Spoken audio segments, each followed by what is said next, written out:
ये बढ़ते आगे और एसपीएल मिड कैप स्टॉक के दो खास मेहमान हैं हमारे साथ तैयार। स्वागत करते हैं चोपड़ा साहब का, स्वागत करते हैं पालिया साहब का।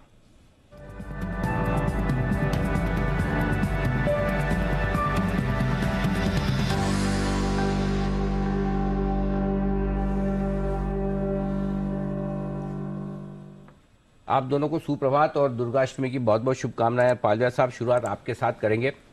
जल्दी से वो 56 दुकान और सराफा से मिठाई विठाई भिजवाइए। दी पूछिए क्यों क्यों?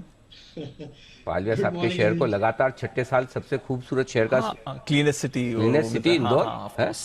देखो इंदौर में हर गली में मतलब एक गली में अगर 10 दुकान है तो 4 और 5 खाने पीने की है। है ना। उसके बावजूद इतनी साफ सुथरी शहर होना मतलब अपने आप में अचीवमेंट है। और एक के बाद एक 6 साल तक लगातार नंबर 1 शहर में। तो पालिया साहब बहुत बहुत है। ये बताओ ये इंदौर वाले करते कैसे हैं, इतनी साफ सफाई कैसे रखते हैं? जी ये साफ सफाई रखने में अनिल जी 6 से 7 साल की मेहनत लगी और अब ये हैबिट में आ चुका है। मतलब आप देखेंगे तो किसी से भी अब एक कागज का टुकड़ा भी कोई बाहर फेंकने में सोचता है। और बहुत सारे रूल्स बने हैं और जिसको इम्प्लीमेंट किया सभी सिटीजन्स ने इंदौर के। तो इसमें मेहनत तो काफी लगी है और वहाँ के जो म्युनिसिपल कॉरपोरेशन ने काफी नए नए इनोवेटिव वहाँ पे आइडियाज इम्प्लीमेंट किए, जिसके चलते ये 6th कंसेक्यूटिव ईयर में स्वच्छता में क्लीन सिटी का अवार्ड मिला इंदौर को। क्या बात है। साफ सफाई में के मामले में इंदौर नंबर 1 है। हमने भी एक वो मुहिम की थी 2-3 साल पहले, मार्केट माफिया। उसके बाद से भी वो भी साफ सफाई बड़ी तगड़ी हुई, उसमें भी मेहनत लगी थी। बात सही है आपकी। लेकिन आप देखिए अब इंदौर से सब वो फोन कॉल्स आने बंद हो गए। थोड़े थोड़े आजकल आते हैं कभी कभार वो बैंक निफ्टी वाले शॉर्ट रिटर्न वाले, वो हमारे ध्यान में है। तो बता देता हूँ अभी से, हमारे नॉलेज में है, संज्ञान में आ चुका है, सावधान रहे। बट आइए, बधाई बहुत बहुत पालिया साहब। बताइए सर आपकी लॉन्ग टर्म पिक आज के लिए। धन्यवाद। तो Anil ji long term pick रहेगी गार्डन रिच शिप बिल्डर। वो आपने तो खाली वो पहले सवाल का तो जवाब नहीं दिया। तो अनिल जी मैं बस अभी नेक्स्ट मंथ इसी मंथ अब जाऊंगा मैं इंदौर, तो आपके लिए सराफा की बिल्कुल मिठाइयाँ बिल्कुल मैं लेके आऊंगा। बिल्कुल, अगर कहीं कोई छुट्टी मिलने में दिक्कत हो तो बताइएगा। जी sir please long term pick बताएं। जी तो लॉन्ग टर्म पिक रहेगी गार्डन रिच शिप बिल्डर। ये स्टॉक में देखें तो ओवरऑल एक लॉन्ग टर्म सेटअप के हिसाब से स्टॉक एक बुलिश टेरिटरी में ट्रेड कर रहा है। Across all time frame stock में एक बुलिश जोन यहाँ पे बना हुआ है। स्टॉक में देखें तो ये 4th कंसेक्यूटिव वीक है जहाँ पे स्टॉक में कंसोलिडेशन के बाद यहाँ पे एक ब्रेकआउट देखने को मिला है। जिस तरीके के सेटअप पे प्राइस एक्शन बना है गार्डन रिच शिप बिल्डर में, हमें लगता है ये स्टॉक को यहाँ से लॉन्ग टर्म के हिसाब से बाय करना चाहिए। काफी बड़े ब्रेकआउट यहाँ पे वीकली चार्ट पे हुए। नेक्स्ट टारगेट जो इसके लगते हैं हमें लॉन्ग टर्म के हिसाब से वो आना चाहिए 470 से 500 रुपए तक की अपसाइड यहाँ पे बनते हुए दिख सकती है। कोई भी वॉलेटिलिटी में डिप मिलेगी तो बाय एंड एक्यूमुलेट की स्ट्रेटेजी रखें स्टॉक में। यहाँ पे स्टॉप लॉस जो अडॉप्ट करना होगा वो करीब होगा 335 के आसपास और 460-470 तक के अपसाइड के टारगेट हमें लगता है लॉन्ग टर्म में आते हुए दिखेंगे। तो GRAC बाय करने की सलाह। गार्डन रिच शिप बिल्डर्स, ये है पालिया साहब की पसंद की लॉन्ग टर्म पिक। यहाँ पर करें खरीदारी 335 के स्टॉप लॉस के साथ, 470 460 के आसपास के टारगेट साल भर के लिए लेकर चले। और इसके अलावा आज दोपहर में 2:15 पर आप फिर पालिया साहब से एक बेहतरीन पिक ले पाएंगे और वो होगी FII pick, festive investment idea. Paliya साहब की तरफ से आएगा। इसका मतलब नहीं अभी जा रहे हैं, अभी शॉर्ट टर्म पिक बाकी है, मीडियम टर्म पिक बाकी है। ये तो मैंने याद आ गया तो मैंने कहा सोचा बता दूं आपको। 2:15 बजे भी पालिया साहब देंगे, लेकिन उससे पहले आइए चोपड़ा साहब भी हमारे साथ हैं तैयार। सर सुप्रभात, बताएं आपकी आज की लॉन्ग टर्म पिक। नमस्कार अनिल जी। आज का मेरा लॉन्ग टर्म पिक होगा GIC housing finance. GIC housing finance जैसे कि नाम में ही है, ये बैक्ड है GIC से, जनरल इंश्योरेंस कॉर्पोरेशन से। और हाउसिंग फाइनेंस सेक्टर मुझे लगता है कि आने वाले कुछ समय में अच्छा रहना चाहिए। हालांकि इंटरेस्ट रेट्स में बढ़ोतरी जरूर है, थोड़ा इंटरेस्ट रेट सेंसिटिव सेक्टर भी है। मगर मैं कुछ रिपोर्ट्स पढ़ रहा था, खास करके मुंबई में या जो बड़े शहर हैं वहाँ पर रिकॉर्ड सेल्स हुई है घरों की। और जब घरों की रिकॉर्ड सेल्स होती है तो जाहिर बात है कि मोस्टली जो आज की डेट में रियल एस्टेट खरीदा जाता है, खास करके फ्लैट्स या जो भी नौकरी पेशा लोग खरीदते हैं वो लोन पे खरीदते हैं। तो मुझे लगता है कि जो हाउसिंग फाइनेंस कंपनीज हैं वो अच्छा करेंगी। तो GIC हाउसिंग फाइनेंस का जो प्राइस टू अर्निंग है, आप सब लोग जानते हैं कि मैं वैल्यू चेस करता हूं और मुझे लगता है कि वैल्यू बहुत इंपॉर्टेंट है। वैल्यूएशन से कहीं ज़्यादा इंपॉर्टेंट मैं वैल्यू को देता हूं। तो 3.3 का PE है जो कि बहुत ही सस्ता है। इसका बुक वैल्यू जो है वो करीब करीब 281 का है। डिविडेंड यील्ड भी है इसका करीब करीब 0.25% का। तो जीआईसी हाउसिंग मुझे लगता है कि लॉन्ग टर्म में अच्छा करना चाहिए। 130 के स्तर पे आसपास ये अभी ट्रेड कर रहा है। मुझे लगता है कि इसका जो पहला टारगेट होगा 150 होगा, फॉलोड बाय 165। तो जीआईसी हाउसिंग फाइनेंस में लॉन्ग टर्म में खरीदारी करने की सलाह है। इसके साथ साथ मैं एक और चीज़ बोलना चाहता हूँ, मार्केट्स बहुत स्केची हैं। मैं हर ट्रेड पे यही बोलना चाहूँगा निवेशकों को कि एक स्टॉप लॉस ज़रूर रखें, क्योंकि जियोपॉलिटिकल सिचुएशंस बहुत ख़राब हैं। रातों रात क्या हो जाता है नहीं पता लगता। धमकियां आ रही हैं न्यूक्लियर अटैक की, और बहुत सारी चीज़ें, क्रेडिट स्विस के या बड़े बड़े बैंकों के बस्ट होने की बात हो रही है। लीमन क्राइसिस जैसा एक माहौल बन रहा है, या शायद ना बने तो बहुत अच्छी बात है। तो हर एक ट्रेड में स्टॉप लॉस अवश्य रखें। मार्केट्स बहुत स्केची हैं, बट ये है हमारी कोशिश रहती है कि हम अच्छे से अच्छे स्टॉक, फंडामेंटली स्ट्रॉन्ग स्टॉक्स आपके सामने लेकर आए।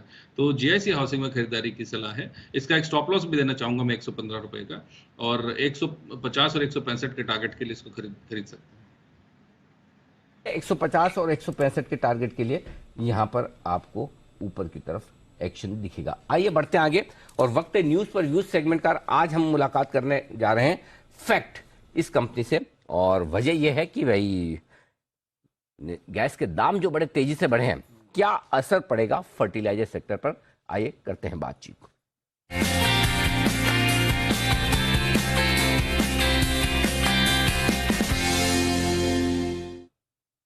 फैक्ट यानी कि फर्टिलाइजर्स एंड केमिकल ट्रावनकोर देश की स्वतंत्रता से पहले बनी हुई ये कंपनी है। 1943 में सबसे पहले लार्ज स्केल फर्टिलाइजर प्लांट के तौर पर शुरुआत की थी। 1960 में ये पीएसयू कंपनी बन गई। 1962 में भारत सरकार इसकी सबसे बड़ी शेयर होल्डर थी, और सारे कॉम्प्लेक्स फर्टिलाइजर बनाने और पेट्रोकेमिकल्स बनाने का कारोबार करती है ये कंपनी। आइए मुलाकात करते हैं कंपनी के चेयरमैन और मैनेजिंग डायरेक्टर किशोर रुंगटा साहब कार्यक्रम में हमारे साथ हो रहे हैं शामिल, जो कि कॉस्ट अकाउंटेंट और लॉ ग्रेजुएट हैं। सरकारी और प्राइवेट सेक्टर की कंपनियों में 33 साल से ज़्यादा लंबा गहरा अनुभव है रुंगटा साहब का कामकाज का, और 2019 से ही कंपनी के चेयरमैन और एमडी की जिम्मेदारी आप संभाल रहे हैं। रुंगटा साहब, बहुत बहुत स्वागत है सर आपका। सबसे पहले तो धन्यवाद सर, आपने जी बिजनेस को समय दिया। समझना यही चाहते हैं कि जो बढ़ोतरी हुई है गैस के दामों में, अब $8.6 के आसपास दाम पहुंच गए। आई एम श्योर आप लोगों ने अंदाजा तो लगा ही रखा होगा कि बढ़ोतरी होनी तो कितनी होनी है। तो आपके हिसाब से बताएं सर, जो बढ़ोतरी हुई है उम्मीद के मुताबिक है, कम है या ज्यादा? सर देखिए, ऐसा है कि पिछले खाली गैस की प्राइस में नहीं जी, अभी तो जो भी रॉ मटेरियल है, आप देखेंगे जनवरी 2020 के बाद में ये कम से कम 200 से लेकर 300% की बढ़ोतरी हुई। राइट। आप चाहे आप अमोनिया देख लीजिए, चाहे आप रॉक देख लीजिए, चाहे फॉस्फोरिक एसिड देख लीजिए, सल्फर देख लीजिए, सल्फरिक एसिड देख लीजिए, और गैस भी उसमें अछूता नहीं है। गैस का भी प्राइस जो बढ़ गया है वो 3 to 4 टाइम्स बढ़ गया आज। लेकिन हम आपको एक अच्छा न्यूज देना चाहते हैं, क्योंकि एफएससीटी, जहां तक एफएससीटी का ताल्लुक है, हम लोगों ने लॉन्ग टर्म कॉन्ट्रैक्ट कर लिया है आईओसीएल के साथ में। तो जो इम्पैक्ट अभी जो $50 चल रहा है पर MMBTU गैस का प्राइस स्पॉट में अगर हम परचेज करें, वो हमको $19 $20 में परचेज हो रहा है। अच्छा। लेकिन सारी कंपनियों को इसका इम्पैक्ट तो पड़ा ही है। इसीलिए आप देखेंगे कि जो गवर्नमेंट की जो सब्सिडी है, वो पहले अगर आप देखेंगे 19-20 में 81 लाख करोड़ थी, वो बढ़ करके अभी 2,15,000 लाख करोड़ हो गया। तो गवर्नमेंट भी काफी वरीड है कि रॉ मटेरियल के जो प्राइस बढ़े हैं उसका सीधा इम्पैक्ट फार्मर्स पे नहीं जाना चाहिए। करेक्ट। और इसकी सरकार ने सब्सिडी को काफी बढ़ाया है, सो दैट हमारे फार्मर भाई जो भी हैं वो इंसुलेट हो जाए। रुंगटा साहब, तो एक चीज बताएं कि आपने कहा कि कुछ तो आप स्पॉट से खरीदते हैं जिसके दाम बहुत ज्यादा है गैस के, कुछ आपने लॉन्ग टर्म कॉन्ट्रैक्ट कर रखे हैं जैसे आपने अभी बताया अभी, तो कितना आपकी जैसे रिक्वायरमेंट जो भी गैस की, कितनी आपकी लॉन्ग टर्म कॉन्ट्रैक्ट रहते हैं, कितने आपके स्पॉट में खरीदने पड़ते हैं आपको? तो इस साल हमने जो किया है, हमने अपने जितनी भी हमारी जो रिक्वायरमेंट थी पूरी की पूरी क्वांटिटी अपने लॉन्ग टर्म कॉन्ट्रैक्ट में कर ली है। पूरा? तो पूरा 100%। तो हमारे को स्पॉट में परचेज करने की जरूरत नहीं है, क्योंकि सारा का सारा क्वांटिटी ऑलरेडी बुक है, और वो भी आईओसीएल के साथ में है, और वो भी 5 साल के लिए। सर स्पॉट में और इसमें कॉन्ट्रैक्ट में दाम में कितना फर्क है? आप कह रहे हैं इधर $20 उधर $50, इतना फर्क है? इतना फर्क है सर, $30 के आसपास का फर्क है। तो अगर $1 अगर गैस का प्राइस बढ़ता है, हाँ। तो कंपनी को 80 करोड़ का नुकसान होता है। कितना नुकसान सर? 80 करोड़ का। ओ, $1 पे 80 करोड़? हाँ, अगर $1 का प्राइस बढ़ता है, क्योंकि जिस प्रकार से हमारा गैस का कंजम्पशन है, हम्म। जो हम 10 lakh ton metric ton material बनाते हैं, हम्म। तो अगर आप हमारा गैस का कंजम्पशन देखेंगे तो हमने कैलकुलेशन किया हुआ है कि भाई अगर $1 भी प्राइस बढ़ता है तो 80 करोड़ का कंपनी को इम्पैक्ट आता है। गजब इस प्रकार सर। से अगर आप $30 अगर मैं ज्यादा परचेज करता तो 2,400 करोड़ का कंपनी को नुकसान हो सकता था, वो हमारा बच गया है। तो सर आपने तो गजब किया है, मतलब ऑलरेडी पहले से 5 साल का कॉन्ट्रैक्ट करना तो बड़ी बात है सर। उनका साहब बधाई आपको, क्योंकि इतने दाम बढ़ने के पहले, और ये तो बहुत बढ़िया कॉन्ट्रैक्ट हुआ है जो आपके बड़ा काम आएगा। अच्छा सर ये बताएं कि जो गैस के दाम बढ़ रहे हैं, चलिए आपने तो लॉन्ग टर्म कॉन्ट्रैक्ट किया, मैं आपकी कंपनी से हटकर पूरी जरा सेक्टर की बात समझना चाहता हूँ। फर्टिलाइजर सेक्टर को ओवरऑल कितना नुकसान हो सकता है? क्या फिर ऐसे में सरकार को सब्सिडी बढ़ानी पड़ेगी सर? सरकार ऑलरेडी सब्सिडी बढ़ा चुकी है, नंबर 1। नंबर 2, जैसे हमारा तो क्या है, जैसे हम कॉम्प्लेक्स फर्टिलाइजर बनाते हैं तो ये फिक्स, ये हम मार्केट प्राइस फिक्स कर सकते हैं, लेकिन जो यूरिया है वो गवर्नमेंट उसके प्राइस फिक्स करती है। तो उन लोगों को जो गैस का प्राइस बढ़ता भी है तो वो पूल गैस प्राइस के हिसाब से मिलता है, और उनका अगर परचेजिंग अपने ज्यादा रेट में करते हैं तो गवर्नमेंट उसको सब्सिडाइज कर देती है। यूरिया के केस में तो वो पूरे के पूरे इंसुलेट है कि उनको अगर परचेज ज्यादा भी करना पड़ा तो उनको पूल गैस प्राइस लगेगा और उनको अकॉर्डिंगली उनको सब्सिडी मिल जाएगा, क्योंकि यूरिया की प्राइस गवर्नमेंट फिक्स कर देती है कि इतने रुपए से आप ज्यादा नहीं बेच सकते। लेकिन हमारा जो कॉम्प्लेक्स फर्टिलाइजर है उसमें गवर्नमेंट प्राइस फिक्स नहीं करती है, लेकिन गवर्नमेंट को ये महसूस होता है कि अगर गवर्नमेंट सब्सिडी बढ़ाएगी नहीं तो कंपनियों को फोर्स करके एमआरपी, हमारा जो रिटेल प्राइस है वो बढ़ाना पड़ेगा। तो हमको इंसुलेट करने के लिए गवर्नमेंट ने इस बार काफी अच्छा सब्सिडी बढ़ा दिया। आप देखेंगे तो गवर्नमेंट ने हमारी जो पहले सब्सिडी थी उसको ऑलमोस्ट 200% से बढ़ाया, 2 टाइम्स। तो इससे क्या हुआ कि हम लोग अपने प्राइस को हमको बढ़ाने की जरूरत नहीं पड़ी। रुंगटा साहब वैसे तो मैंने आज आपको गैस प्राइस हाइक हुई इस पे बुलाया था, लेकिन एक मेरे को आपसे बात करते करते ख्याल आया, बीच में एक बार बात चल रही थी कि सरकार वो सारे जो फर्टिलाइजर्स हैं उनको एक ही ब्रांड बनाकर कुछ ऐसा बेचना चाहती, भारत या ऐसा कुछ नाम चल रहा था, उस तरह की ब्रांड बना सकते हैं, सारी कंपनियां एक ही ब्रांड से बेचेगी। क्या कुछ ऐसा कुछ डेवलपमेंट होने की संभावना है? अगर होता है, सबकी ब्रांड सेम हो, तो क्या फर्क पड़ेगा आपकी कंपनी पर, पूरे सेक्टर पर सर? हाँ जी, वैसा है, क्योंकि सरकार का ये मानना है कि वन नेशन वन फर्टिलाइजर होना चाहिए। और सरकार चाह रही थी कि भाई जो भी फर्टिलाइजर बेचते हैं उसको एक ही नाम से बेचा जाए, जैसे कि Bharat urea, Bharat DAP, Bharat complex. लेकिन अभी सरकार ने डिसीजन लिया है कि अभी खाली यूरिया को वन नेशन वन फर्टिलाइजर के अधीन बेचा जाएगा, बाकी फर्टिलाइजर को उसके बाद में जोड़ा जाएगा। लेकिन सरकार का यह भी मानना है कि हर कंपनी की अपनी ब्रांडिंग है, और उस ब्रांडिंग को मद्देनजर रखते हुए सरकार ने कहा है कि जो बैग की जो प्रिंटिंग होती है उसमें 30 to 40% जो एरिया रहेगा उसमें हम अपना लोगो और अपना ब्रांडिंग कर सकते हैं।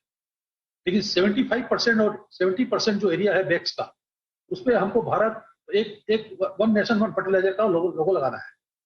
तो ये अभी खाली यूरिया के लिए किया गया है, बाकी फर्टिलाइजर बाद में इसमें जोड़े जाएंगे।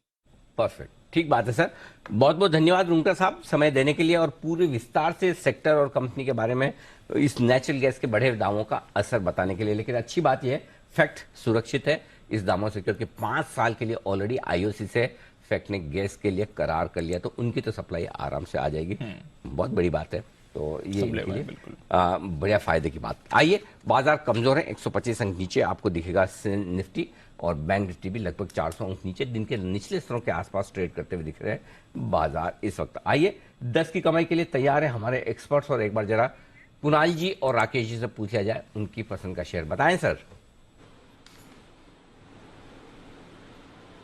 अनिल जी देखिए, राकेश जी ने और मैंने आज चुना है सफायर फूड्स को 10 की कमाई में। अनिल जी, काफी अरसे बाद इसमें एक ब्रेकआउट आता हुआ चार्ट पर नजर आया है, और हमें लगता है कि इस पूरे स्पेस में डिमांड लगातार बनी हुई है। तो मौजूदा स्तरों पर सफायर फूड्स में हमारी खरीदारी की राय है। एक ब्रेकआउट 1450 के ऊपर हुआ है, तो इन स्तरों पर गिरावट में धीरे धीरे करके इसको एक्यूमुलेट करें। अग्रेसिव टारगेट्स हैं, तो मीडियम टू लॉन्ग टर्म के लिए सफायर फूड्स में हमारी खरीदारी की राय। Over to Rakesh ji. अनिल जी, बेहतरीन टेक्निकल स्ट्रक्चर है, अच्छी एक्विजिशन से स्टॉक निकल रहा है, 1450 नीचे में एक अच्छा सपोर्ट है। तो इन स्तरों पर करेक्शन पर अगर 1450 के अराउंड मिल जाए तो वो बेहतरीन स्तर है। स्टॉक को गिरावट पे खरीदे। 1800 के हमारे लक्ष्य हैं, तो 1800 के टारगेट के लिए सफायर फूड्स में निवेश की राय है। टारगेट्स 1800-1900 के टारगेट्स के लिए सफायर फूड्स में करें खरीदारी। कंजम्पशन स्टॉक्स का बढ़िया समय चल रहा है। आइए जैन साहब से भी लेते हैं उनकी 10 की कमाई का आइडिया। जैन साहब बताएं सर आपका स्टॉक। बिल्कुल फार्मा स्टॉक्स की बातें हो रही थी और मैं लाया हूं लिंकन फार्मा, और एफडीसी भी मेरे रडार पे था, बट शायद उसके बारे में जय ने शायद एफडीसी के बारे में जिक्र कर दिया।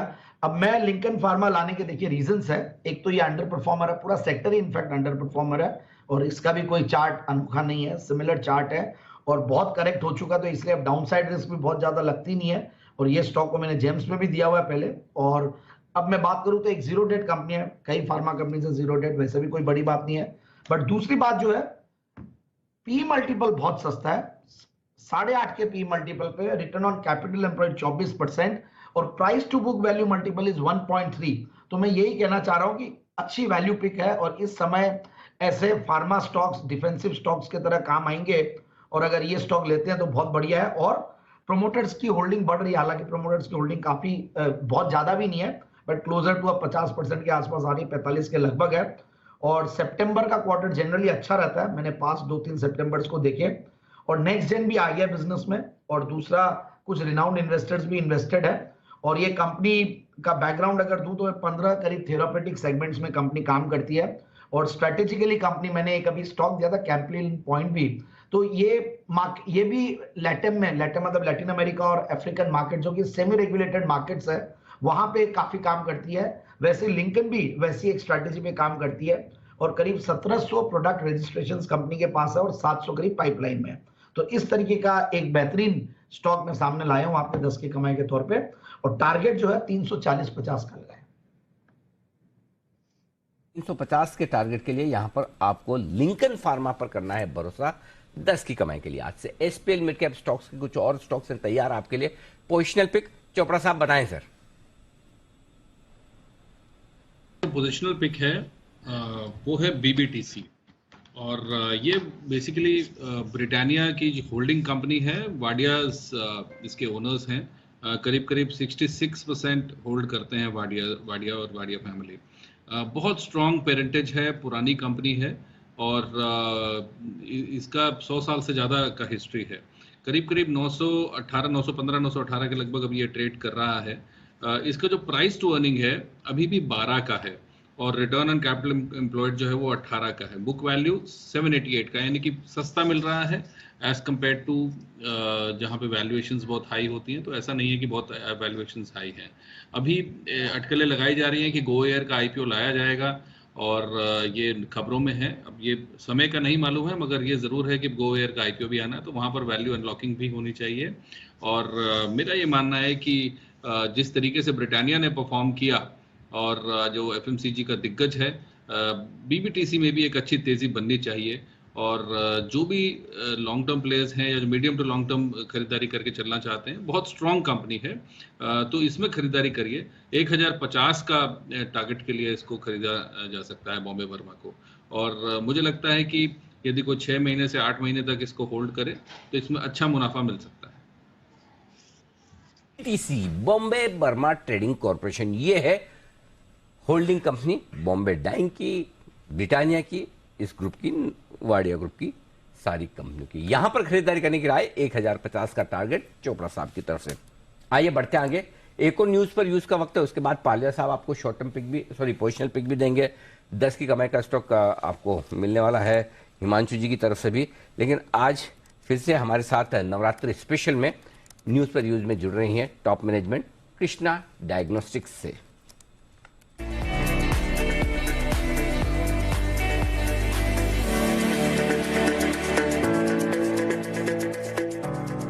हाल ही की लिस्टेड कंपनी कृष्णा डायग्नोस्टिक, और 2011 में कंपनी की शुरुआत हुई थी। तेजी से बढ़ता हुआ कारोबार डायग्नोस्टिक स्पेस में, रेडियोलॉजी और पैथोलॉजी में डाइवर्सिफाइड कारोबार करने वाली ये कंपनी है, और देश भर में 15 राज्यों से ज़्यादा जगह में 2000 से ज़्यादा सेंटर कंपनी के ऑलरेडी खुल चुके हैं। आइए मुलाकात करते हैं कंपनी की मैनेजिंग डायरेक्टर पल्लवी जैन हमारे साथ कार्यक्रम में शामिल हो रही हैं। 2013 से कंपनी के साथ आप जुड़ी हुई हैं, 8 सालों से ज़्यादा का आपका अनुभव भी है।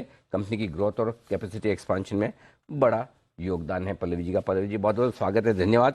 सबसे पहले तो नवरात्रि की आपको बहुत बहुत शुभकामनाएं, और आज हमने आपको बुलाया ही भी इसी खास उद्देश्य से है। इस पूरे हफ्ते और पूरे नवरात्रि के पीरियड में हम देश भर में जो हमारी दिग्गज महिला उद्यमी हैं, उनसे हम मुलाकात करें। तो आज मैं आपसे आपकी कंपनी के बारे में बातचीत नहीं करूंगा, आपके बारे में ज़्यादा बात करूंगा और ये जानेंगे कि आप जो देश भर में हमारी महिला दर्शक देख रही हैं उन्हें आप किस तरह से प्रोत्साहित कर सकती हैं। तो सबसे पहले तो ये बताएं कि आपका कैसे इरादा हुआ कि ये डायग्नोस्टिक स्पेस में आपको कारोबार शुरू करना चाहिए।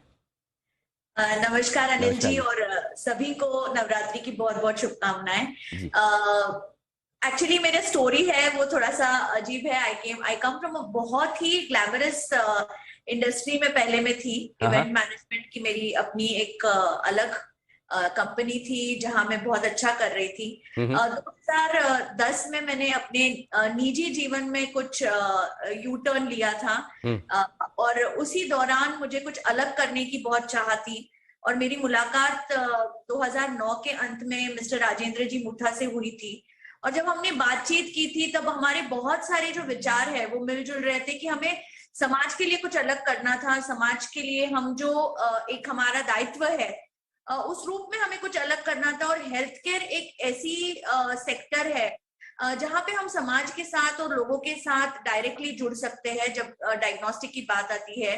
और जब विचारधारा मिलती है तब काम करने में बहुत अच्छा लगता है। और इसी सोच से कि हमें समाज के लिए कुछ अच्छा करना है, डायग्नोस्टिक्स के दाम जो आसमान छू रहे थे उन्हें कैसे हम नीचे ले आ सकते हैं और क्वालिटी सर्विसेज हम कैसे लोगों तक पहुंचा सकते हैं, ज्यादा से ज्यादा लोगों तक पहुंचा सकते हैं, इन सब विचारों को इकट्ठा करके मैंने कृष्णा में अपना जर्नी शुरू किया।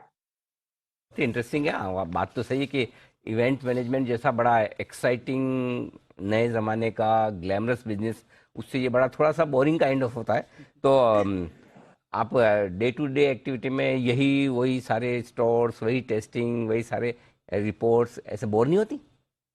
बिल्कुल नहीं। इनफैक्ट मुझे बहुत ज्यादा खुशी है कि मैंने ये निर्णय लिया अपने जीवन में, जो एक कभी कभी एक बाह्य खुशी होती है और कभी कभी एक आंतरिक खुशी होती है। एंड कृष्णा से मेरी जो जर्नी है और कृष्णा में जो मैंने आज तक जो कुछ पाया है, इससे जो एक इनर सेटिस्फैक्शन है, जो खुशी मुझे मिल रही है, वो मैं शब्दों में बयान नहीं कर सकती हूँ। क्योंकि बाहर की जो खुशी है वो थोड़े दिन रहेगी, ग्लैमर थोड़े दिन रहेगा, बट भीतर में जो खुशी मिलती है और जब इस जीवन से हम विदा लेंगे तो एक बहुत अच्छी सोच से विदा लेंगे कि मैंने कुछ ना कुछ अच्छा किया है।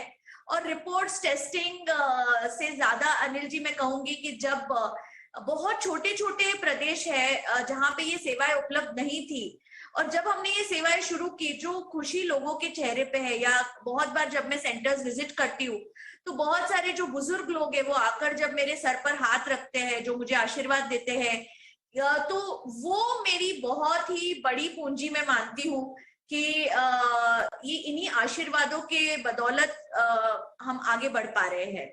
या आपकी सोच है और बहुत अच्छी विचार है वाकई में। जो अंदर की खुशी है उसकी बात ही कुछ और है। कुछ ऐसा काम करने से अगर आपको वाकई में इंटरनल हैप्पीनेस मिलती है तो वो अलग बात है। काफ़ी हमारी महिला दर्शक है जो आपको इस वक्त देख रही हैं, आपसे प्रभावित भी होंगी। ये बताएं, आपकी स्पेस में, आपके सेक्टर में या किसी भी और स्पेस में जो हमारी महिला दर्शक है वो अगर एक एंटरप्रेन्योर बनना चाहती है, इंडस्ट्रीज बनना चाहती है, खुद का बिजनेस करना चाहती है, उनके लिए किस तरह की संभावनाएं और उन्हें क्या करना चाहिए? अगर मैं अपना क्षेत्र कहूँ हेल्थ केयर, तो बहुत खुशी की बात है कि world wide almost 70% women force इस क्षेत्र में है। अगर हम बहुत गहराई से सोचते हैं तो ममता, करुणा और दया जो है, ये स्त्री में भगवान ने दिए हुए एक पॉजिटिव और बहुत ही स्ट्रॉन्ग पॉइंट्स ऑलरेडी है। और इस क्षेत्र में स्पेशली जब लोग आते हैं वो बहुत डिस्टर्ब होते हैं, उन्हें पता नहीं होता है कि आगे उनके साथ क्या होने वाला है। तो जब महिलाएं उन्हें एक सांत्वना देती है या उन्हें संभालती है, तो आप अगर देखते हो कि नर्सिंग स्टाफ से लेकर डॉक्टर से लेकर एंटरप्रेन्योरशिप तक महिलाएं इस क्षेत्र में बहुत आगे है। बट अगर हम इन जनरलाइज बात करते हैं महिलाओं की कोई भी क्षेत्र में, दो बहुत इंपॉर्टेंट चीजें मैं सोचती हूँ कि मायने रखती है। एक तो आप जो भी करो उसमें आपको खुशी मिलनी चाहिए, बस एक सिर्फ करना है, इसीलिए अगर आप करोगे तो आपको वो खुशी प्राप्त नहीं होगी। दूसरा बहुत महत्वपूर्ण बात ये है कि प्रॉफिट होगा या मुझे नाम मिलेगा या मैं बहुत अलग कुछ कर पाऊंगी, ये सोच ना लेते हुए अपना काम अगर हम बहुत ही प्रामाणिकता से करेंगे, अगर हम बहुत अच्छे विचारों से करेंगे, तो जैसे हमारे चेयरमैन है राजेंद्र जी मुथा, वो हमेशा बोलते हैं कि लेट्स डू गुड, हम करते रहेंगे तो प्रॉफिट इसका बाय प्रोडक्ट है, तो वो तो आना ही है। तो हम एथिकली अगर हमारा काम अच्छी तरह से करते रहे, कोई भी क्षेत्र हो, तो डेफिनेटली ग्रोथ और सक्सेस हमें मिलना ही मिलना है। ठीक बात है। बहुत बहुत धन्यवाद पल्लवी जी समय देने के लिए और आपकी यात्रा के बारे में हमारे दर्शकों को उत्साहित करने के लिए। जल्द आपसे फिर मुलाकात होगी आपकी कंपनी के नतीजों पर, फाइनेंशियल्स पर, जो हम हर क्वार्टर करते ही, हर तिमाही में करते हैं। आज के लिए बहुत बहुत शुक्रिया आपका। थैंक यू और सभी को बहुत बहुत शुभकामनाएं। धन्यवाद। ओके, तो ये थे कृष्णा डायग्नोस्टिक्स की एमडी पल्लवी जैन बताते हुए आपको। आइए बढ़ते हैं आगे और बाजार थोड़ा सा 17,000 के नीचे ट्रेड कर रहे हैं निफ्टी पर, लेकिन आइए पालविया साहब तैयार है अपनी पोजिशनल पिक के साथ। गार्डन रिच शिप बिल्डर्स को उन्होंने पसंद किया था लॉन्ग टर्म पिक के लिहाज से। पालविया साहब बताएं पोजिशनल पिक। जी, पोजिशनल पिक रहेगी होटल इंडस्ट्री से, उसमें ताज जीवीके होटल्स एंड रिसोर्ट हमें यहाँ पे अट्रैक्टिव लग रहा है। स्टॉक में वीकली सेटअप के हिसाब से देखें तो एक वी शेप रिकवरी स्टॉक में होते हुए दिख रही है। मंथली सेटअप पे स्टॉक में जो फॉर्मेशन बन रहा है, एक राउंडिंग बॉटम फॉर्मेशन यहाँ पे बनते हुए दिख रहा है। तो जिस तरीके से इसके short term medium term setup अब यहाँ पे एक अच्छी बुलिश टेरिटरी में ट्रेड करते हुए दिख रहे हैं, हमें लग रहा है कि यहाँ पे एक अच्छा मोमेंटम पोजिशनल बेसिस पे आते हुए दिख सकता है। तो ताज जीवीके यहाँ पे बाय करने की सलाह है। अपसाइड के टारगेट हम पोजिशनल बेसिस पे एक्सपेक्ट कर रहे हैं, करीब आना चाहिए 240-250 तक के। स्टॉप लॉस होगा यहाँ पे करीब 175 के आसपास। तो Taj GVK hotels and resort buy करने की सलाह है पोजिशनल पिक में। ओके, तो ताज जीवीके एक और हॉस्पिटैलिटी से जुड़ा काउंटर, इंडियन होटल्स और डेल्टा की तो बात हो ही चुकी है। By the way Indian hotels life high पर आपको ट्रेड करते हुए दिख रहा है आज। बढ़िया मोमेंटम है और अब ताज जीवीके इस पर है राय पालविया साहब की खरीदारी की। आइए हिमांशु जी से लेते हैं उनकी 10 की कमाई का आइडिया। हिमांशु जी बताएं सर आपका स्टॉक। बिल्कुल दीपांशु, मुझे लगता है कि यहाँ पर केपीआईटी टेक्नोलॉजी ये एक ऐसा स्टॉक है जो कि एक अच्छे अपमूव के लिए तैयार हो चुका है। लास्ट वीक हमने देखा था कि ये कंसोलिडेशन में से इसमें ब्रेकआउट आया था और अब जिस तरह की कंसोलिडेशन फिर से यहाँ पर शॉर्ट टर्म चार्ट्स में देखने को मिल रही है, मुझे लगता है कि ये स्टॉक एक बड़ी मूव के लिए फर्दर तैयार हो रहा है। तो केपीआईटी टेक पोजिशनली यहाँ पर खरीदारी करके चलेंगे। 665 रुपए के करंट लेवल्स हैं, 650 तक की कोई भी डिप मिलती है तो यहाँ पर ऐड करके चलें। 720 से 750 रुपए तक के टारगेट्स मुझे लगता है आने वाले 3 से 4 महीने में केपीआईटी टेक्नोलॉजीज में आते हुए नजर आ सकते हैं। है आपके लिए केपीआईटी टेक पर खरीदारी करने की राय 10 की कमाई के तौर पर हिमांशु जी की तरफ से। 666 तीन छक्के से याद आया दिन।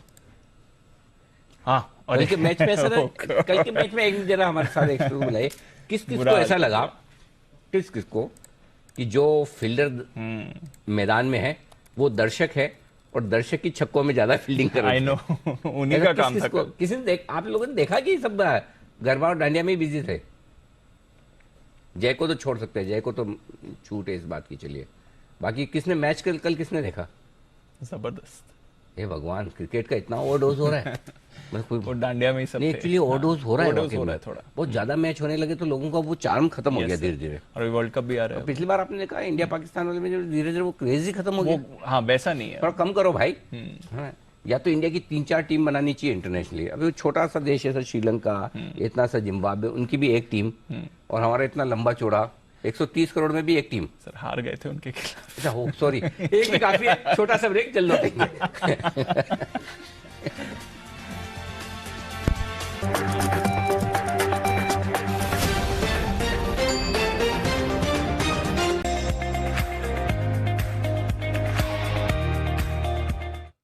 मार्केट आउटलुक में आप सबका स्वागत है। और इस पूरे हफ्ते हम आपको देश और दुनिया की जानी मानी दिग्गज महिला एक्सपर्ट से मुलाकात करवा रहे हैं नवरात्रि के इस खास मौके पर कि किस तरह से उनकी नज़र से बाजार को देखा जाए। और आज हमारे साथ एक ऐसी बेहद खास मेहमान कार्यक्रम में शामिल होने जा रही हैं। पहले मैं आपको उनका परिचय दे दूं। हमारे साथ जुड़ रही हैं देवीना मेहरा जी, जो फाउंडर और चेयरपर्सन और MD हैं फर्स्ट ग्लोबल की। और ज़रा उनकी क्वालिफिकेशन और एक्सपीरियंस को ध्यान से सुनिएगा। आपने IIM अहमदाबाद से पोस्ट ग्रेजुएशन किया है मैनेजमेंट में। IIM अहमदाबाद से करना अपने आप में बड़ी बात है, लेकिन सिर्फ किया नहीं, गोल्ड मेडलिस्ट रही है। और उसके अलावा लखनऊ यूनिवर्सिटी से आपने ग्रेजुएशन की डिग्री ली है। डिग्री लेना बड़ी बात नहीं है, लेकिन मैथमेटिक्स, स्टैटिस्टिक्स और इंग्लिश सब में मतलब कुछ भी छोड़ा नहीं देवीना जी ने। इसके अलावा आपने सिटी बैंक में लंबे समय तक काम किया है। उसके अलावा 30 साल से ज़्यादा का गहरा और लंबा अनुभव है इन्वेस्टिंग और रिसर्च का, और ये रिसर्च और इन्वेस्टिंग का अनुभव सिर्फ हिंदुस्तान का नहीं है, पूरी दुनिया भर का है। तो ऐसी हैं देवीना जी जो आज हमारे साथ कार्यक्रम में हो रही शामिल। देवीना जी बहुत बहुत स्वागत है आपका जी बिजनेस पर, और सबसे पहले आपको नवरात्रि की बहुत बहुत शुभकामनाएं, ढेरों बधाइयाँ। आपको भी शुभकामनाएं और दर्शकों को भी, और बहुत बहुत शुक्रिया अपने इंट्रोडक्शन के लिए।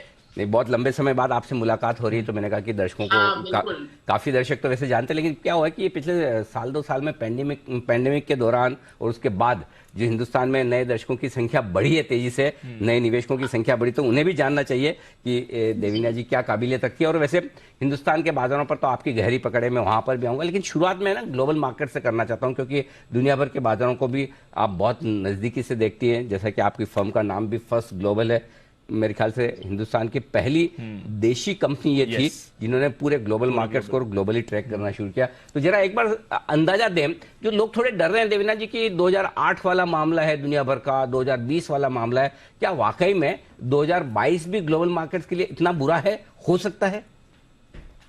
देखिए, एक बात तो है कि 2020 वाला मामला हो तब तो बहुत अच्छी बात होगा, जल्दी रिकवर हो जाएंगे।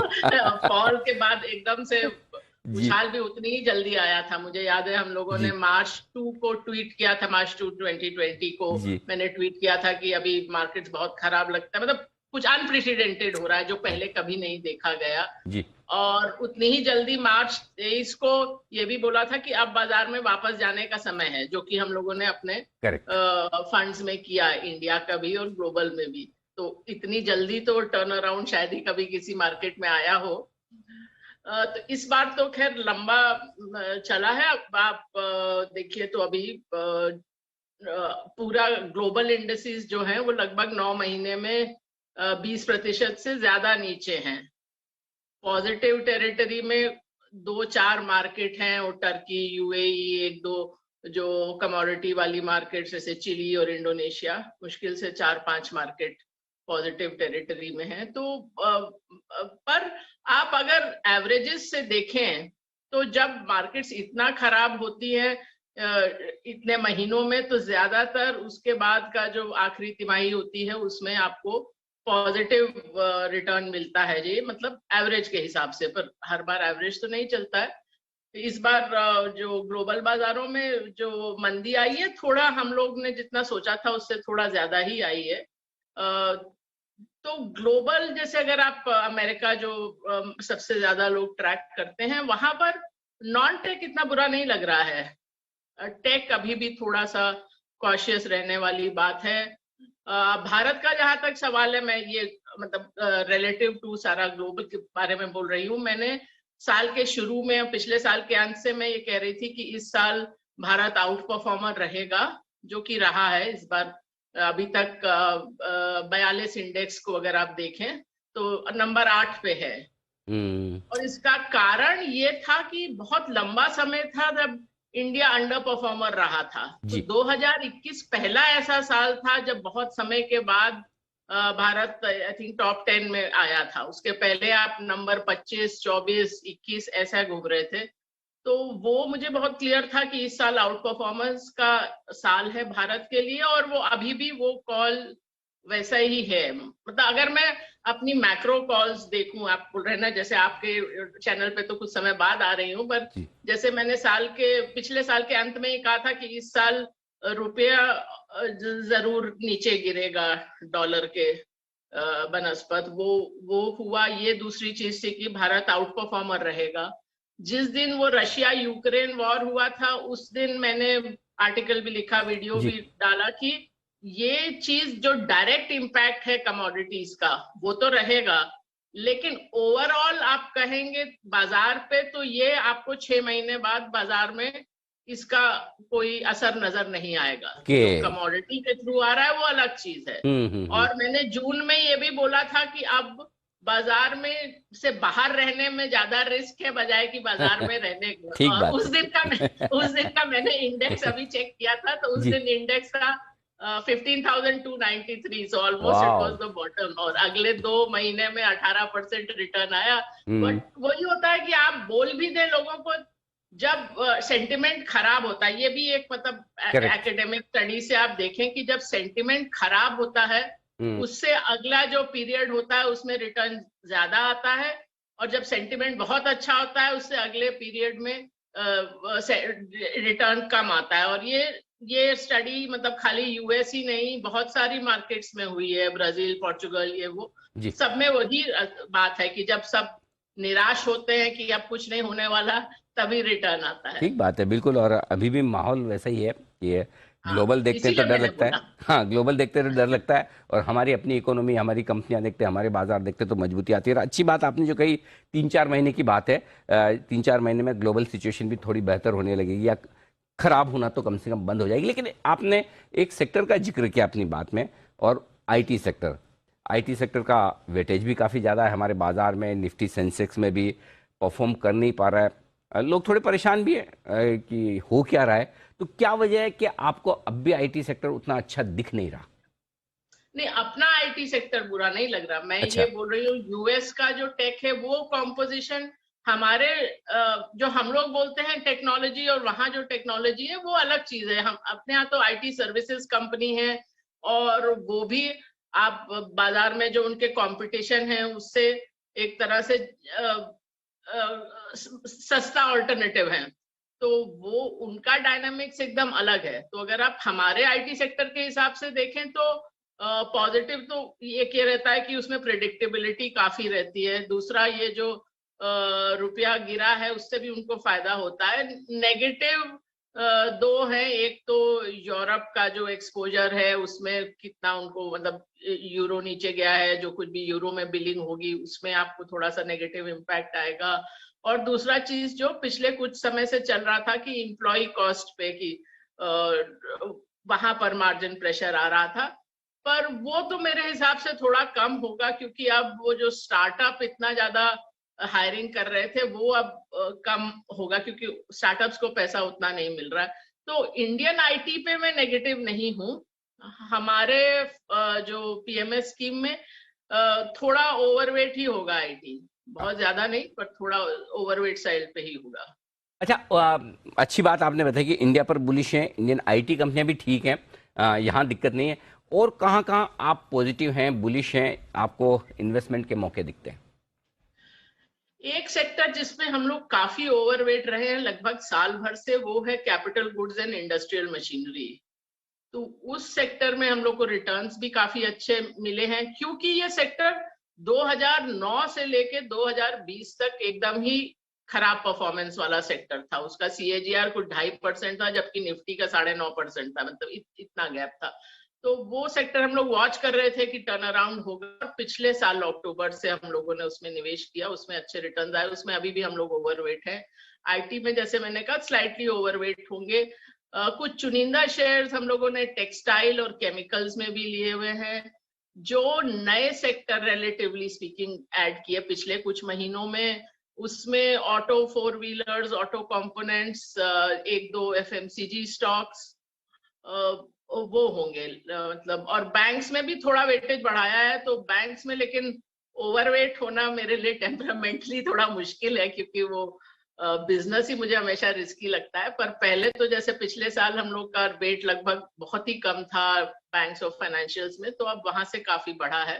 पर अभी भी इंडेक्स में इतना भारी वेट है कि उसके आसपास तो भी नहीं पहुंचे हैं। देविंदर जी, ग्लोबल मूड माहौल को देखते हुए कहाँ से दूर रहा जाए? क्या कोई सेक्टर्स ऐसे हैं जहां पर फिलहाल पैसा नहीं लगाएं, थोड़ा अंडर परफॉर्म कर सकते हैं या खराब भी हो सकते हैं? जरूर नहीं कि खाली ग्लोबल क्यूज से तो आप देखें तो जैसे अब मैंने केमिकल जैसे बोला, तो केमिकल्स में कुछ इंडस्ट्रीज को फायदा हुआ, कुछ कंपनीज को फायदा हुआ है, बिकॉज उनका जो वो बेचते हैं उस उत्पाद का भाव बढ़ा है। कुछ लोग ऐसे हैं जिनका जो इस्तेमाल करते हैं उसका भाव बढ़ा है, तो वो आपको देखना पड़ता है। ओवरऑल मतलब फार्मा का एक बहुत अच्छा फेज रहा था, वो अभी थोड़ा अंडर परफॉर्मेंस मोड में ही लगता है। कंज्यूमर ड्यूरेबल्स में भी थोड़ा सोच समझ कर ही निवेश करने वाला समय है, क्योंकि अभी भी आप अगर पूरे अर्थव्यवस्था को देखें तो जो ऑर्गेनाइज सेक्टर में जो लोग काम कर रहे हैं उनके लिए तो ये समय अच्छा रहा, लेकिन अभी भी बहुत सारे लोग हैं जो वो पूरा पैंडेमिक का असर और उसके पहले का भी जो स्लो डाउन था उससे बाहर नहीं आ पाए हैं। अभी भी हमारी पर कैपिटा इनकम 2019 के लेवल पर नहीं पहुंच पाई है। तो इसी से आपको पता लगता है कि जो लोअर एंड पे है, चाहे वो टू व्हीलर हो या कंज्यूमर ड्यूरेबल है, वहां के लिए परचेजिंग पावर अभी भी कम है। कुछ एक स्टॉक्स जहां पर, कुछ एक सेक्टर्स जहां पर आप थोड़े सावधान रहें पैसा लगाने के लिए। आज से देवीना जी बहुत बहुत धन्यवाद, आपने हमारी रिक्वेस्ट मानकर समय दिया और हमारे दर्शकों से बातचीत की। बहुत बहुत शुक्रिया आपका। शुक्रिया। थैंक यू जी। तो देवीना मेहरा जी बताती हुई आपको बाजार के हालात और आगे के आउटलुक के बारे में, चाहे वो दुनिया भर के बाजार हो चाहे हमारे, और मौका है इन्वेस्टेड रहने का। अगले 3-4 महीनों में ग्लोबल सिचुएशन काफ़ी बेहतर होने की उम्मीद आप कर सकते हैं। आइए, तैयार है हमारे साथ चोपड़ा साहब भी, और उनकी शॉर्ट टर्म पिक हमें लेनी है बाकी। चोपड़ा साहब बताएं सर। आज का मेरा शॉर्ट टर्म पिक है इंडिया ग्लाइकोल। करीब करीब 825 के स्तर पे ये अभी ट्रेड कर रहा है। रिसेंटली जब बाजार गिरा है तो काफ़ी करेक्शन हुआ है स्टॉक में। ये स्टॉक भी अच्छा है वैल्यूएशन वाइज। इसका प्राइस टू अर्निंग करीब करीब 15 का है, रिटर्न ऑन कैपिटल एम्प्लॉयड करीब करीब 10 का है, रिटर्न ऑन इक्विटी करीब करीब 11 साढ़े 11 का है, और जो मार्च क्वार्टर ईपीएस था 110 रुपये का इसका ईपीएस आ रहा था। ये कंपनी प्राइमरली केमिकल्स के साथ साथ लिकर में भी है, कंट्री लिकर में, और अपने कुछ कंट्री लिकर ब्रांड्स भी ये प्लान कर रही है लॉन्च करने के लिए। तो मुझे लगता है कि छोटी अवधि में ये एक अच्छा रिटर्न दे सकता है, अच्छा मुनाफा दे सकता है, और मुझे लगता है कि मार्केट थोड़ा सा भी सपोर्ट करेगा तो इसमें मुनाफा जल्दी बन सकता है। तो 950 के स्तर के लिए इसमें खरीदारी करें। इसमें 780 का भी एक स्टॉप लॉस में रिकमेंड करना चाहूँगा, और अच्छा स्ट्रॉन्ग कंपनी है। केमिकल क्षेत्र मुझे वैसे भी बहुत अच्छा लगता है, और निरंतर बढ़ोतरी होती रही है इस क्षेत्र में। तो इंडिया ग्लाइकोल में खरीदारी करने की सलाह है। आपके लिए इंडिया ग्लाइकोल खरीदारी करने की राय आती हुई चोपड़ा साहब की तरफ से 950 का टारगेट रखें। तो जीआईसी हाउसिंग, बीबीटीसी और इंडिया ग्लाइकोल्स, चोपड़ा साहब की लिस्ट हुई है कंप्लीट, लेकिन पालिया साहब की लिस्ट अभी भी इनकम्प्लीट है जब तक कि शॉर्ट टर्म पिक उसमें आ न जाए। तो बताएं sir short term pick. Short term pick रहेगी ब्लू स्टार लिमिटेड। ये स्टॉक में देखें तो जिस तरीके से डेली सेटअप बने हैं, अब स्टॉक में करेक्शन के बाद स्टॉक ने ऑलमोस्ट 50 डे मूविंग एवरेज के आसपास से सपोर्ट लेके वहां से बाउंस दिया है। वीकली मंथली सेटअप पे तो स्टॉक ऑलरेडी एक बुलिश टेरिटरी में ट्रेड कर रहा है। तो अक्रॉस ऑल टाइम फ्रेम अगर देखें तो स्टॉक में एक स्ट्रेंथ यहाँ पे बनते हुए दिख रही है।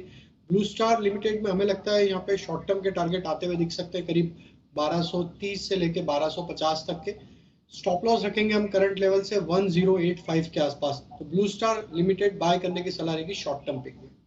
स्टार लिमिटेड ये है खरीदारी करने की राय पालिया साहब की तरफ से। शॉर्ट टर्म पिक उनकी भी हो चुकी है पूरी। तो ये है आपके लिए गार्डन रिच शिप बिल्डर्स, ताज जीवीके और साथ ही ब्लू स्टार।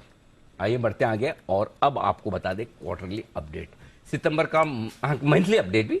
सितंबर का महीना पूरा हो चुका है, सितंबर की तिमाही पूरी हो चुकी है। ढेर सारी कंपनियों के आए हैं बिजनेस अपडेट, खास जो बड़े काम के हैं वो बता रही हैं नूपुर बताइए। बिल्कुल सर, फेडरल बैंक के साथ शुरुआत करते हैं। काफी बढ़िया नंबर है। कासा का जो डिपॉजिट रेशियो देखिए वो 10% से इस बार बढ़कर आया है। डिपॉजिट्स इनफैक्ट 8.5% से ऊपर है इस बार। एडवांसेस में भी 20% की ग्रोथ इस तिमाही में आते दिखी। कर्नाटका बैंक, यहाँ भी नंबर्स काफी बढ़िया है। एडवांसेस 10% से ऊपर है। जो कासा है वो 13% से ऊपर इस बार रहा, और जो डिपॉजिट्स है वहाँ भी 6% की ग्रोथ आती दिखी पिछले साल के मुकाबले। सीएसबी बैंक काफी इंटरेस्टिंग है क्योंकि 24% से एडवांसेस इस बार बढ़कर आए। 58% की ग्रोथ दिखी है इस बार गोल्ड एंड गोल्ड ज्वेलरी जो एडवांसेस है उसमें, और जो कुल डिपॉजिट है वहां भी करीबन 10% की ग्रोथ आती दिखी है। करूर वैश्य बैंक काफी इंटरेस्टिंग है क्योंकि डिपॉजिट में 12.5% की ग्रोथ है पिछले साल के मुकाबले। एडवांसेस भी 16% से इस बार बढ़कर आए, और कासा देखे तो वहां भी 12% की बढ़त इस बार आते दिखे। कोल इंडिया का प्रोडक्शन और सेल्स का डिटेल्स भी आते दिखिए। इस बार करीबन 12% की ग्रोथ है प्रोडक्शन का नंबर देखे तो, और जो सेल्स है वो भी 1.5% से बढ़कर इस बार आए हैं। एनएमडीसी जो सितंबर के आयरन और का जो प्रोडक्शन है वो 1.5% से ऊपर है पिछले साल के मुकाबले, और आयरन और की जो बिक्री है वो भी 6.5% से इस बार बढ़कर आई है। एपीएल अपोलो काफी इंटरेस्टिंग मूव है स्टॉक पे आज, क्योंकि जो सेल्स वॉल्यूम की डिटेल है वो काफी स्ट्रॉन्ग आती दिखिए। Q2 में अगर हम देखें जो सेल्स वॉल्यूम है वो 41% से ऊपर है पिछले साल के मुकाबले, और पिछले पिछले तिमाही से भी देखें तो 42% की ग्रोथ है, और पूरे H1 की सेल्स वॉल्यूम देखें तो वहाँ पे 28% की ग्रोथ। ओके, तो ये है सारे के सारे आपके लिए बिजनेस अपडेट्स इस सितंबर महीने के आते हुए। शुक्रिया नूपुर, और विदा लेने का वक्त है हमारे सभी मेहमानों से भी। कुणाल जी, राकेश जी, सुमित जी और साथ ही जय ठक्कर साहब, आपका बहुत बहुत शुक्रिया। जैन साहब का और पायलट साहब और हिमांशु जी का बहुत बहुत शुक्रिया। अच्छा, कल तो आप लोगों में से किसी ने मैच देखा ही नहीं ना? नहीं देखा? आप सबके सामने टीवी स्क्रीन है ना, जल्दी से एक चित्र दिखाता हूँ। जल्दी से एक फोटो देखिए कल मैच के दौरान जो हुआ है, ये देखिए। नाग देवता पाए गए।